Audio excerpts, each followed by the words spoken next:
Hai semua, ketemu lagi sama gua Mike. Di hari Senin ini gua akan ngebahas mengenai masalah keuangan seperti biasa karena hari Senin adalah harinya Monday Money Day. Nah, hari ini gua masih akan ngebahas mengenai kelanjutan dari cash flow quadrant yang pernah gua bahas 2 minggu lalu ya. Seperti yang lo ketahui, cash flow quadrant itu adalah terdiri dari 4 kuadran, yaitu kuadran kiri dan kanan, atas dan bawah. Kuadran kiri adalah kuadran aktif, di mana isinya adalah employee dan self employee. Sedangkan di kuadran kanan ada yang namanya business owner dan juga investor. Ya. Nah, hari ini gue akan membahas mengenai yang kedua, yaitu self employee ya. Kalau di minggu lalu gue udah ngebahas mengenai masalah employee alias orang yang bekerja ya. Lo bisa nonton video di sini. Dan oh iya, yang video pertama yang tadi gue mention itu ada di sini ya, jadi bisa ditonton. Nah, hari ini gue akan ngebahas lebih detail mengenai masalah self employee. Self employee ini menurut gue ya mungkin kita juga udah mulai harus ngelirik ya, minimal sebagai sampingan ya kan, untuk ya, karena gini, kalau misalkan kita kerja terus shit happen kayak tahun lalu ketika lagi pandemi dan begitu-begitu, banyak yang kena pengurangan karyawan, pemotongan gaji ya kan. Jadi kalau sekarang lo masih bekerja walaupun kena pemotongan gaji, ya bersyukur aja dulu ya. Nah, untuk menutupi kekurangan gaji lo ya mungkin lo bisa masuk beberapa pekerjaan yang akan gua mention ini.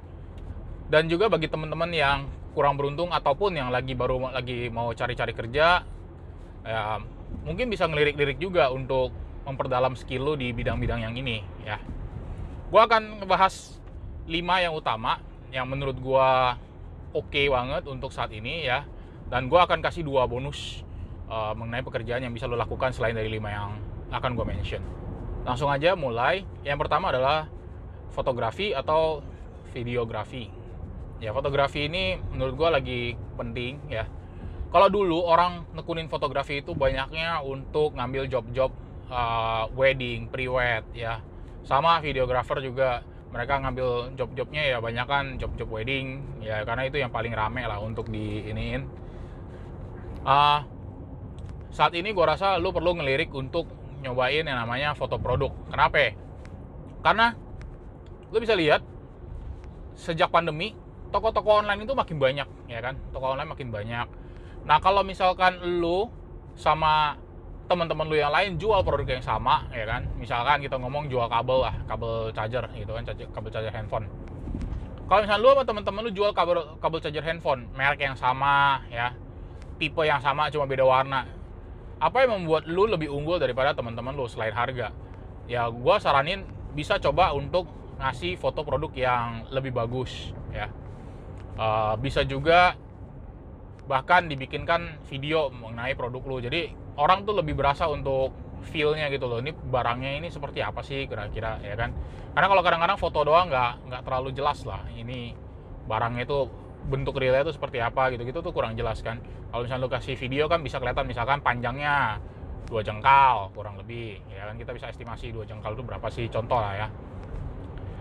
Nah, itu yang pertama. Yang kedua masih berhubungan, yaitu sebagai desainer grafis. Kenapa? Ya karena ya lu pasti mau untuk memperbagus lah, minimal bikin logo untuk toko lu ya kan, minimal ngedit-ngedit gambar-gambar yang sudah di foto. Kalau misalnya lu nggak mau bayar fotografer ya kan, kadang-kadang orang mikir ya gue fotografi, gue foto aja tapi ntar dieditin lah biar lebih bagus ya. Itu bisa lu kasih ke desainer grafis itu ya kan. Dan mereka mungkin juga bisa ngasih ide gitu loh, sebenarnya foto yang bagus tuh gimana walaupun lu yang foto ya kan. Atau kadang-kadang ada juga yang ngerangkap, mereka bisa sekaligus ngejain desain grafis, bisa juga sekalian melakukan photoshootnya. Nah, itu yang kedua ya.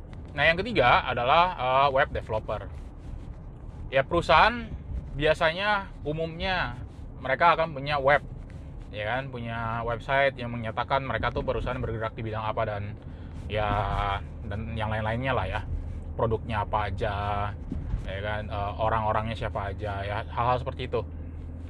Nah, dengan kondisi sekarang gua lihat banyak perusahaan yang mungkin malah mengurangi orang-orang web developer mereka. Kenapa? Karena gini, lu web developer, terutama kalau misalnya perusahaannya nih, perusahaan kita ngomong misalkan hanya jual jasa gitu ya. Kalau lu jual produk, mungkin lu tiap hari harus ngupdate produknya. Mungkin hari ini lu jual sampo, besok lu jual sabun, ya kan, harus ditambahin terus gitu produknya. Jadi lu butuh seorang web developer yang kerjaannya itu. Bahkan sebenarnya kalau hanya untuk nambah-nambahin itu, lu nggak butuh web developer juga kadang-kadang, ya kan.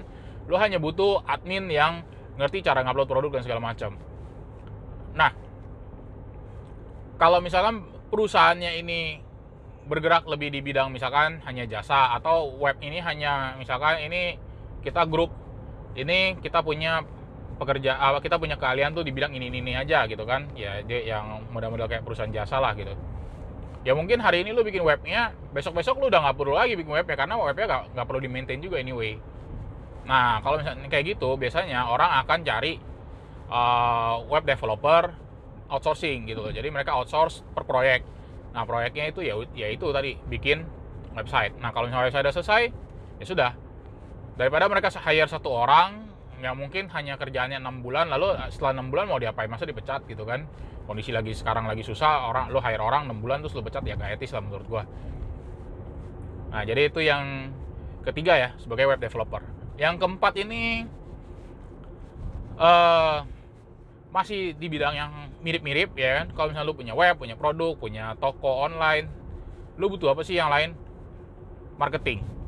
Nah, marketing yang paling benar untuk saat ini adalah marketing yang jago di bidang digital marketing ya. Jadi digital marketing ini sangat penting nih saat ini nih. Jadi sosial media marketing, digital marketing, itu semuanya menurut gua boleh lu pelajari gitu kan. Mulai dari manage SEO-nya, mulai dari manage sosial medianya ya, semua lah. Jadi ini menurut gua saat ini lagi penting-pentingnya gimana caranya lu bisa nambah follower di IG lu, gimana caranya lu bisa attract orang untuk lihat produk lu di toko online lu gitu kan. Nah, ini yang menurut gua lagi penting untuk lu lihat. Jadi itu yang keempat ya. Nah, yang kelima ini adalah sebagai apps developer. Nah, kita semua tahu perkembangan zaman ya, semua orang sekarang punya handphone. Kalau kita beberapa tahun yang lalu mungkin nggak semua orang punya handphone, sekarang hampir semua orang punya handphone gitu kan. Nah, dengan lu punya handphone, otomatis lu bisa akses ke handphone lu mungkin hampir 24 jam sehari gitu ya, kita ngomong. Nah, itu sebabnya menurut gua kalau misalkan sebuah perusahaan lagi mau ngembangin bisnisnya mereka ke online, ya salah satunya adalah dengan bikin aplikasi. Ya, dengan aplikasi lu bisa ngejangkau orang lebih cepat gitu loh, karena nggak semua orang bisa akses ke laptop ya kan, ataupun desktop PC-nya mereka 24 jam sehari. Tapi kalau misalnya lu punya handphone, lu di mobil juga bisa browsing, lu di kereta bisa browsing. Nggak mungkin kan lu di kereta, misalnya lu lagi naik kereta gitu, lu buka laptop lu terus ketak-ketik di situ gitu kan juga nggak enak, karena itu kan juga makan tempat lah. Tapi kalau ada handphone kan semuanya lebih gampang ya kan. Makanya gue bilang apps developer saat ini itu lagi bagus. Kalau misalnya emang lu udah basicnya seorang programmer, ya bisa ditambah sebagai skill tambahan lu sebagai app developer. App developer ini ya ada Windows, ada Android, ada iOS gitu kan. Nah, itu semuanya sekarang apps developer di sana. Jadi saran gue ya, lu bisa nambahin ilmu-ilmu ini di skill lu. Dan sambil nungguin pekerjaan, sambil nungguin keadaan membaik gitu kan, ya ini bisa lu jadikan sebagai tambahan atau bahkan lu jadikan sebagai utama lu. Nah, tadi gue bilang kan gue kasih 2 bonus. Nah, bonusnya yang pertama ini sedikit menurut gue ini bukan sesuatu yang banyak orang pengen ngerjainnya ya. Orang lihat hasilnya pengen, tapi ngerjainnya nggak pengen. Yaitu sebagai MLM ataupun insurance agent ya. Lo bisa lihat orang-orang yang jalanin MLM, kalau misalkan mereka sukses, ya mereka punya penghasilan yang lumayan, kehidupan yang lumayan ya kan. Bahkan mungkin bukan lumayan, bahkan sangat-sangat mewah gitu kadang-kadang. Sama dengan insurance agent juga sama. Kalau misalnya lu sukses di sana, kehidupan lu juga sangat-sangat oke kelihatannya. Nah, tapi banyak orang yang nggak mau ngejalanin ini. Kenapa? Karena mereka tidak mau dicap sebagai sales, ya, tidak mau dicap sebagai sales. Mereka nggak mau dicap sebagai orang yang jualannya door to door gitu-gitu. Gue kasih tau something guys. Kalau misalkan sebuah perusahaan ya nggak punya penjualan, nggak punya orang yang kerjaannya jualan barangnya, perusahaannya nggak akan survive gitu loh. Mau perusahaan jasa pun, kalau orang nggak tahu, misalkan kita ngomong perusahaan jasa betulin pipa deh gitu kan, ya, plumber. Tapi lu nggak pernah iklanin, lu nggak pernah ada sales yang ngejualin produk skill lu, dan lu sendiri nggak tahu gimana cara masarin skill lu kalau misalnya lu tuh jago untuk bidang plumbing. Ya ujung-ujungnya tidak ada penjualan yang terjadi dan lu juga nggak dapat apa-apa dari sana. Ya, jadi sales ini sebenarnya penting, dan menurut gua masuk ke MLM ataupun insurance agent, walaupun lu nggak sukses di sana nantinya, tapi ilmu-ilmu sales yang lu dapatkan di sana itu menurut gua something yang belum tentu lu bisa pelajarin di sekolah ataupun lu kuliah gitu ya. Nah, kalau emang lu bisa nekunin si MLM ataupun insurance agent lu, hasilnya sangat-sangat lumayan gitu loh. Kalau misalkan lu insurance terutama ya, lu jualan sekali, orang ini kan bayarnya kan bulanan gitu loh, dan lu dapet income lu itu ya setiap bulan dari satu orang yang lu jual ini, ya kan. Yang penting lu maintain aja. Nah, bonus yang terakhir adalah sebagai seorang trader.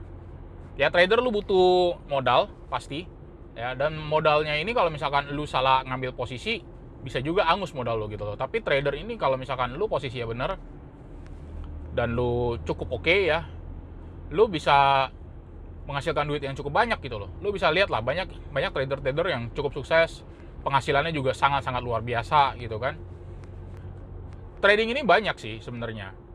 Ada 3 yang menurut gua bagus lah buat di trading kan, yaitu saham, ya. Yang kedua forex, yang ketiga kripto.